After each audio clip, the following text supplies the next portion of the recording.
వంగవీటి మోహన రంగ. ఈ పేరు తెలియని వారు ఎవరు ఉండరు. 1947 జూలై 4వ తేదీన ఆంధ్రప్రదేశ్లోని కృష్ణా జిల్లా ఉయ్యూరు సమీపంలో కాటూరు అనే గ్రామంలో జన్మించారు ఈయన పేరు వినగానే శత్రువుల గుండెల్లో గుబేలుమంటుంది. వారి మదిలో రైళ్లు పరిగెడతాయి. ఎంతోమంది పేద ప్రజలకు అండగా నిండుగా నిలబడ్డ నిజమైన నాయకుడు. కుల మత ప్రాంతం అనే తారతమ్యం లేకుండా, అన్నా నాకు కష్టం వచ్చింది, నాకు అన్యాయం జరిగింది అంటే చాలు, నేనున్నాను అంటూ సమస్యకి ఎదురు నిలబడగలిగిన గొప్ప నాయకుడు వంగవీటి మోహన రంగ.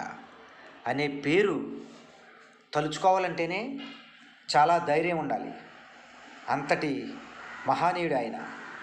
ఎంత గొప్ప నాయకుడైనా ఆయనకు సలాం కొట్టి వెళ్ళవలసిందే.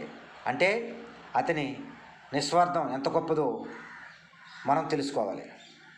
అప్పట్లో ఇల్లు లేని వారి కోసం, పేద ప్రజల కోసం భూ పట్టాలు పంపిణీ చేయాలని పేద బడుగు బలహీన వర్గాల వారికి అండగా ఆయన నిరాహార దీక్ష చేస్తుండగా పథకం ప్రకారం ఆయనపై దాడి చేసి ఆయన్ని హత్య చేశారు. అలాంటి నాయకుడిని మళ్ళీ మనం చూడగలమా? అటువంటి గొప్ప త్యాగమూర్తి మళ్ళీ మనకు దొరుకుతాడా? దమ్మున్న లీడర్, అది ఆయన కేడర్.